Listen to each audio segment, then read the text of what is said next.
مسؤوليintan uu horkacay wasiir ku-xigeenka wasaaradda arrimaha gudaha Axmed Xaashay Warsame Qoobdeero ayna kamid ahaayeen gudoomiyaha gobolka Karkaar Cabdullaahi Saciid Carshe Dhaqaaje iyo xubno kale oo muddooyinkii dambe ku howlanaa sidii ay u soo dhisi lahaayeen golayaasha deegaanka ee magaalooyinka Bandarbeyle iyo Rakaraaxo ayaa maalintii doraad ahayd soo gaaray degmada Rakaraaxo kadib markii ay soo dhiseen golaha deegaanka degmada Bandarbeyle waxaana mas'uuliyiintan ay guda galeen dhisitaanka iyo soo xulitaanka xubnaha kamid noqon lahaa golaha deegaanka ee degmada Rakaraaxo waxaana maalintii shalay la dhaariyay 22 mudane kuwaas oo soo dooranayay gudoomiyaha iyo ku-xigeenka cusub ay yeelan lahayd degmada Rakaraaxo doorashada gudoomiyaha degmada Rakaraaxo oo ahayd mid gacantaaga waxa natiijadeeda ku dhawaaqay wasiir ku-xigeenka wasaaradda arrimaha gudaha Cabdullaahi Xaashi Qoobdeero aniga ku hadlaya magaca guddiga doorashada iyo saxinta golaha deegaanka waxaan ka marxaati kacayaa محمد عبد الله موسى إنه كقول استي حلف الجدوين هذا دقمة الركّو ما أنت أي تعرف وتعرف يتوان كبيش اللباب إلى هنا وحنا كبرينا حلك سينو كقول إلى حلك سلاي كوكر كيانو وحنا كلا كم مرخاتك عينا أنا ما يعقدي كهاللية هروس محمود علي حيث وجود الحين دقمة الركّو سيداس بان كمر خاطرنا هاي dadweynaha iyo culimadiinka fariinay marxaati ka yihiin Cabdullaahi Saciid Carshe Dhaqaaje gudoomiyaha gobolka Karkaar oo kamid ahaa xubnihii soo dhisay golaha deegaanka degmada Rakaraaxo horeyna u soo dhisay golahii hore ee degmada Bandarbeyle ayaa dhankiisa hambaliyo u diray xildhibaanada golaha degmada Rakaraaxo ee soo doortay gudoomiyaha cusub iyo ku-xigeenkiisa degmada Rako iyo inta hoos timaadana loo sameeyo gudoomiye iyo gudoomiye ku-xigeen iyo xubnaha golaha deegaanka waa ilaahay mahadiis muddo ayaa lagu taamayay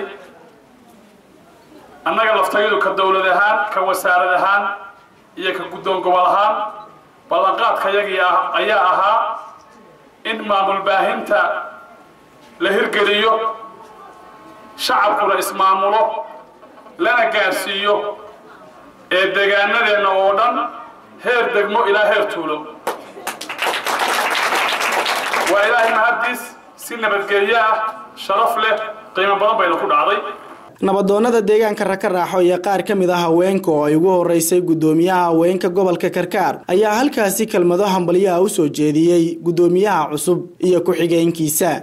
Allah subhanahu wa ta'ala ma hadda labaad waxaan u naqayaa dawladdeena Puntland ee maamulka baahinaysa wasaaradda arrimaha gudaha ee maamulka baahinta wada aad baan ugu mahadcelinaynaa maamulka baahinta ee wada ee ka wada gobolada dawladda Puntland waxaan leenahay aad baan ugu faraxsanahay ka haweenahan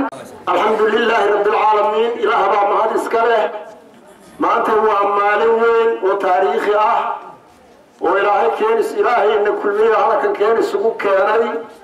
in fahamsiiyay degmada Rakaraaxo inaynu u dhisno maamul إن شاء الله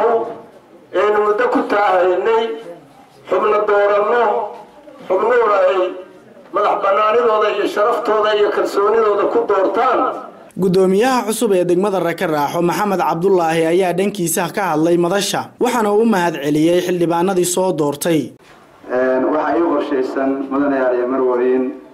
xagga amniga inaan wax badan ka qaban doono hadii la beedmo waa ogtahay degmada Rako waxay leedahay saldhig ما كجارتي ولسه مدحوينها بنتلان بلنقات كيسي حلقة لدورتي وحرجينا يا أمنيوغا أو تيرك نولش كواد إن أكون نوران دونتان نبض حسلوني حبلان إيو جناسينا إيو شغوين كينا doorashadan ka dhacday degmada Rakaraaxo oo lagu soo dooranayay gudoomiyaha degmada Rakaraaxo iyo ku-xigeenkiisa ayaa noqonaysa tii ugu wanaagsaneyd ee abid ka dhacda degmada Rakaraaxo oo ka tirsan gobolka Karkaar Yaxya Nuur Muumin warbaahinta dawladda Puntland degmada Qardho xarunta gobolka Karkaar